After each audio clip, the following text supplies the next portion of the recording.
Hello students, this is Rohan. Welcome back to our YouTube channel Smile Education Point. So students, in today's video we'll learn about exponent and power. आज की class में बच्चों हम exponent and powers के बारे में पढ़ेंगे जो कि आपके लिए बहुत इंपॉर्टेंट है, तो आप ट्राई करना इसको ध्यान से पढ़ने के लिए। तो बच्चों ये एक्सपोनेंट और पावर क्या होता है, ये दोनों को हम पहले समझेंगे कुछ एग्जाम्पल के माध्यम से। तो बच्चों सपोज मैं यहाँ 4 to the power 2, समझ रहे कि नहीं बच्चों? मैं यहाँ पर लिख रहा हूँ 4 to the power 2। तो यहाँ पर जो 2 है हम इस नंबर को इस चीज को क्या कहेंगे ना, पावर। क्या? पावर। और हम उसे क्या बोल सकते हैं? एक्सपोनेंट्स। क्या? एक्सपोनेंट्स। तो बच्चों जो ऊपर वाला नंबर है उसे हम पावर कहेंगे और नीचे वाले नंबर को हम कहेंगे बेस। क्या कहेंगे बच्चों? बेस। तो ये एक्सपोनेंट पावर एक ही चीज है। तो वो एक्सपोनेंट बा पावर का मतलब क्या है ना? एक्सपोनेंट और पावर का मतलब है a number when multiplied by itself is known as power. समझ में आया बच्चों? A number when a number is multiplied by itself is known as power। समझ रहे हो बच्चों कि नहीं समझ रहे हो? जब भी वही एक नंबर अपने आप के साथ मल्टीप्लाई होता है उसे हम पावर कहते हैं। कितने बार पर, how many times a number is multiplied. ये जो नंबर है 4, ये कितने बार मल्टीप्लाइड हुआ है उसको हम पावर या एक्सपोनेंट कहते हैं। तो आप मेरे को समझ में आया ना? ये वाला 4 यहाँ पर है हमारा बेस और ऊपर वाला जो हिस्सा है जिसे हम पढ़ते हैं 4 to the power 2, यानी ये वाला हिस्सा है हमारा पावर और एक्सपोनेंट। पावर का मतलब या एक्सपोनेंट, पावर जो होता है एक्सपोनेंट भी वही होता है। तो बच्चों a number when needs to be multiplied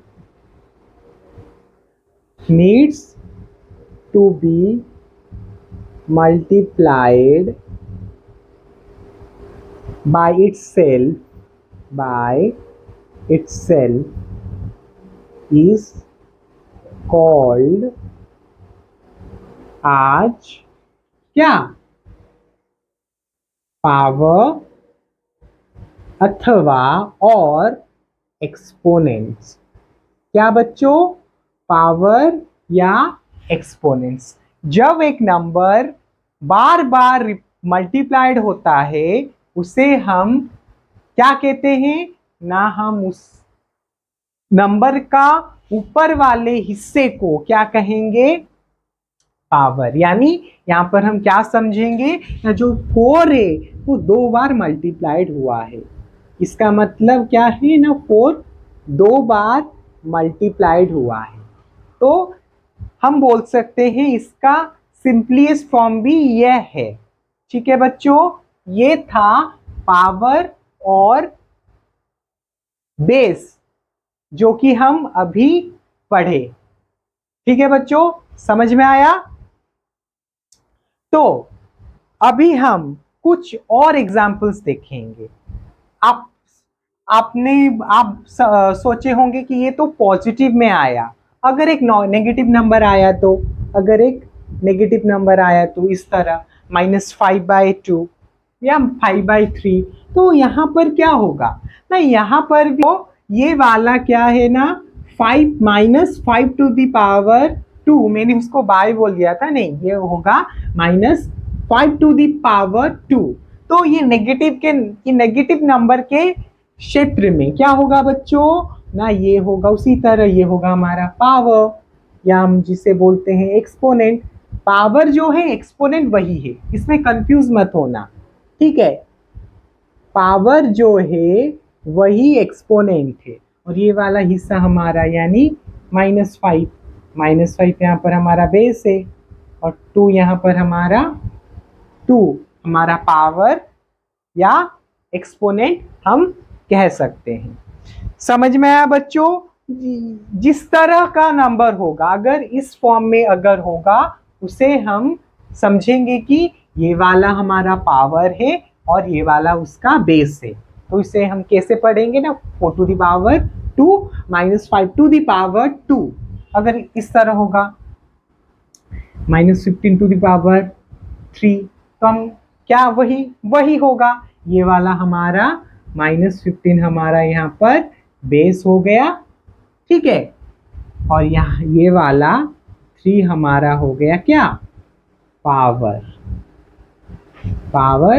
और हम इसे एक्सपोनेंट भी कह सकते हैं। आप कंफ्यूज मत होना बच्चों, ठीक है। पावर में और क्या, एक्सपोनेंट में और बेस में, पावर जो है एक्सपोनेंट वही है।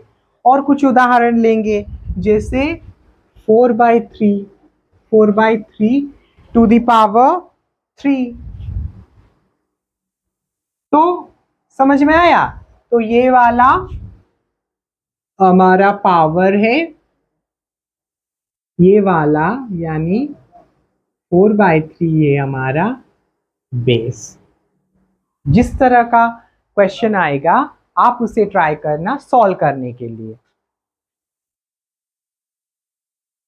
तो बच्चों अभी हम कुछ एग्जाम्पल्स देखेंगे, जैसे कि आपको समझ में आए, ठीक है।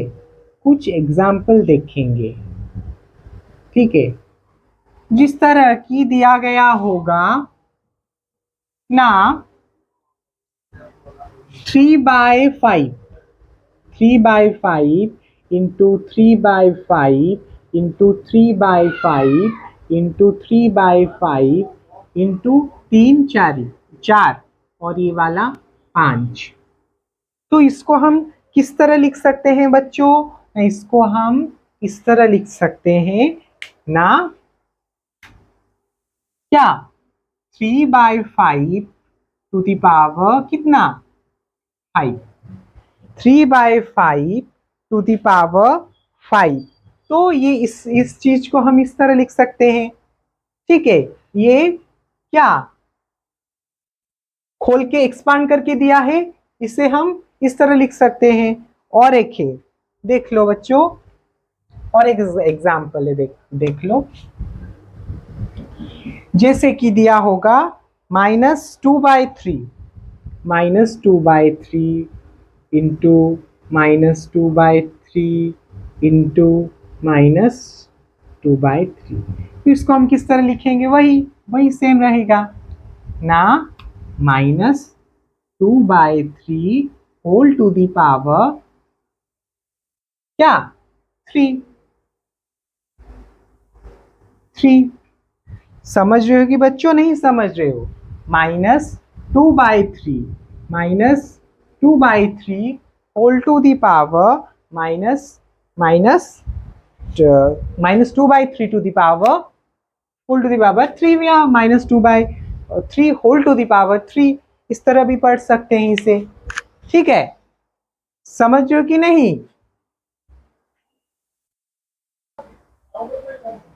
तो बच्चों यहाँ पर क्या हुआ है ना, यहाँ पर बेस है 3/, क्या है बेस, यहाँ पर है हमारा 3/5, एंड पावर बाय एक्सपोनेंट क्या है यहाँ पर, एक्सपोनेंट क्या है यहाँ पर 5 है। तो इसी तरह यहाँ पर बेस क्या है, बेस हमारा -2/3 है, एंड एक्सपोनेंट यहाँ पर एक्सपोनेंट नेम्ड एक्सपोनेंट यहाँ पर 3 है।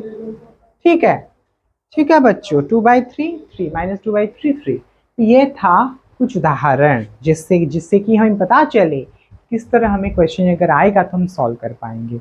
अब हम कुछ और एग्जाम्पल्स देखेंगे जो कि हमारे लिए बहुत ही इंपॉर्टेंट है। ठीक है बच्चा, तो देखो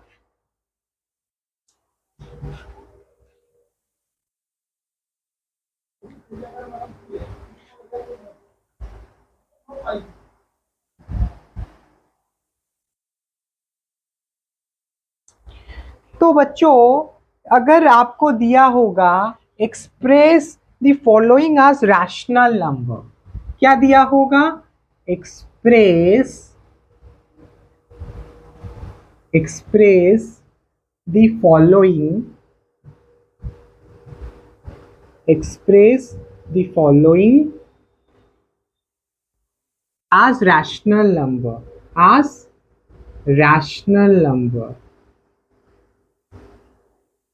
अगर आपका क्वेश्चन इस तरह आया होगा तो आप क्या करेंगे ना? देखो बच्चों, पहला क्या है ना, 5/7, 5/7 whole to the power 3, 5/7 whole to the power 5/7 whole to the power 3। और एक क्या दिया होगा ना, -3/4 whole to the power 4, whole to the power 4। तो हम इसे किस तरह लिख सकते हैं ना, 5 यहाँ पर कितने बार मल्टीप्लाई होगा? 5 तीन बार, 5 × 5 × 5 डिवाइड बाई 7 भी उसी तरह, 7 × 7 × 7। समझ रहे हो कि बच्चों नहीं समझ रहे हो? 3 बार मल्टीप्लाई हो जाएगा। ठीक है, जिसे कि हम इस तरह भी लिख सकते हैं, 5/7 × 5/7 × 5/7।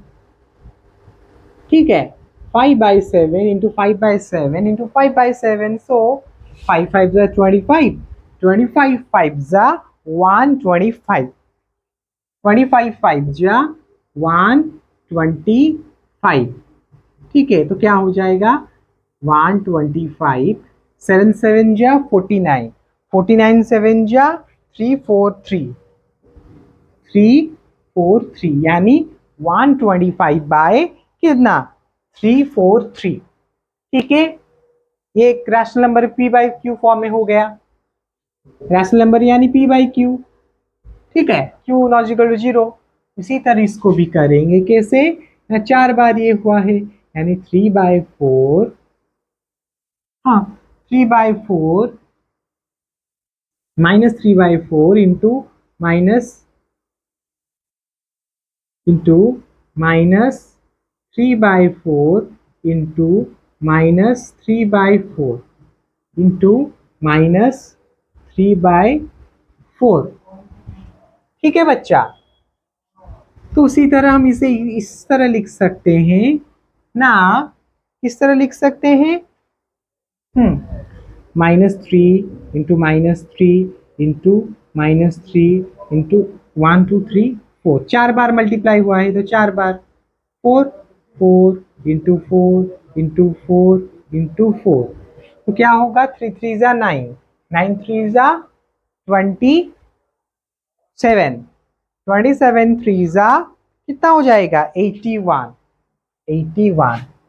तो ये भी 4 बार हुआ है और हमारा 4 भी 4 बार हुआ है।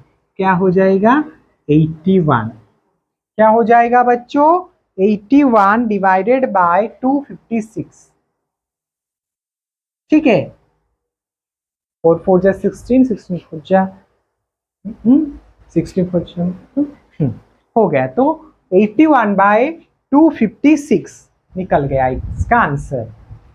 Minus minus plus, plus minus minus, minus minus plus, तो 81/256। तो इस एग्जाम्पल से हम क्या कंक्लूड किए बच्चों? If p/q is a rational number, p/q is a rational number, अगर p बाई q एक रैशनल नंबर हुआ एंड m भी any integer and m be any integer, if p by q is a rational number and m be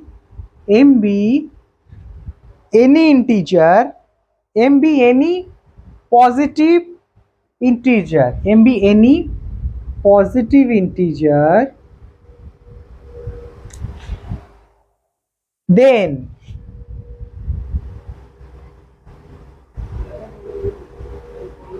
if p by q is a rational number and m be any positive integer, अगर p by q एक rational number हुआ और m एक positive number हुआ, positive integer हुआ, then तो क्या होगा उस समय ना p by q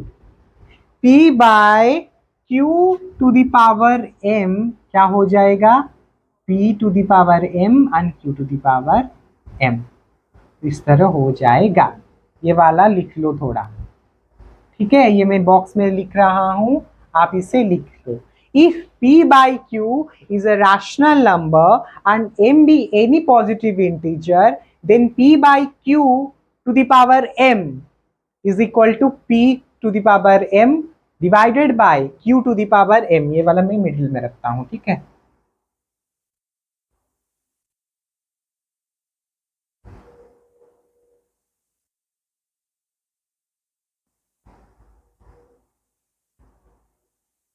ठीक है बच्चा, p to the power m divided by q to the power m। अगर इस तरह का नंबर होगा तो वो रैशनल नंबर होगा, तो उसको हम इसी तरह लिख सकते हैं। If p by q is a rational number, then m be a positive integer, then p by q whole to the power m is equal to p m by p to the power m divided by q to the power m।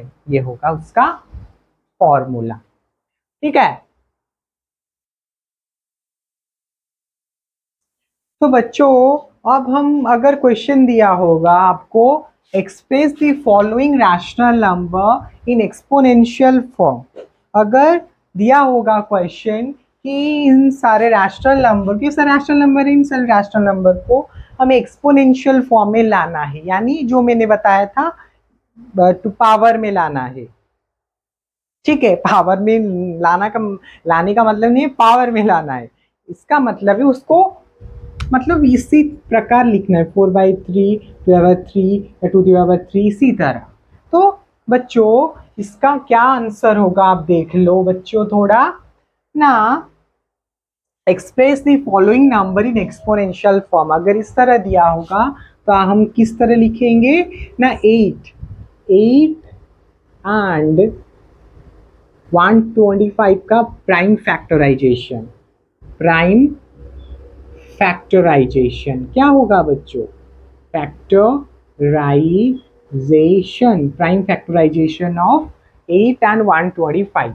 8 का क्या होगा, 8 का 2 2 जा 4 4 2 जा 8 4 2 जा 8 और 125 का 5 5 जा 25 25 5 जा 125 हो गया। तो हम किस तरह लिख सकते हैं इसको ना 8/125 को हम इस तरह लिख सकते हैं, किस तरह ना 2 × 2 × 2 डिवाइडेड बाय 5 × 5 × 5, यानी 2 to the power 3 and 5 to the power 3। तो हम इसे एक साथ मिलकर क्या लिख सकते जो कि था if p and q is a rational number then m be a any positive integer, so they can be written as p by q whole to the power m is equal to p to the power m divided by q to the power m। तो हम इस तरह लिख सकते हैं 2/3 whole to the power k कितना 3। इस तरह हम इसे लिख सकते हैं। ठीक है, आपको समझ में आया बच्चा? समझ में आया ना? उसी तरह हम इसको करेंगे, सॉल्व करेंगे अगर क्वेश्चन दिया होगा आपको। तो वही 144 माइनस 144 एंड 169 का प्राइम फैक्टराइजेशन। क्या? Prime factorization. क्या होगा बच्चों? अगर हम 144 को ले तो क्या होगा ना, -12 इंटू 12। देख लो बच्चों, -12 इंटू 12। तो बच्चों क्या है, 144 का प्राइम फैक्टराइजेशन क्या होगा, -12 इंटू 12 एंड 169 का क्या हो जाएगा, 13 into 13, 13 into 13, 12 into 12 and 13 into 13। So हम उसे किस तरह लिख सकते हैं ना, -144 divided by 169 is equal to -12 into -12 divided by 13 into 13। ठीक है बच्चा, तो क्या हो जाएगा ना, -12 का पावर कितना, पावर 2 एंड 13 का पावर कितना हो जाएगा, वही 2। यानी हम इसे लिख सकते हैं -12 बाय 13 टू द पावर 2। ठीक है, जो कि फॉर्मूला था, if P and Q be, if P and Q be a rational number and M be any positive number, then it can be written as P by Q whole to the power M और PM divided by QM। इस तरह भी लिख सकते हैं, जो कि इसका है 12 टू द पावर 13। ठीक है, -12 टू द पावर 13, यहाँ पर माइनस माइनस हो जाएगा तो क्या हो जाएगा बच्चों, पॉजिटिव में हो जाएगा। ठीक है, पॉजिटिव में हो जाएगा, तो -12/13 का पावर, जो कि था हमारा एक्सपोनेंशियल एंड पावर का।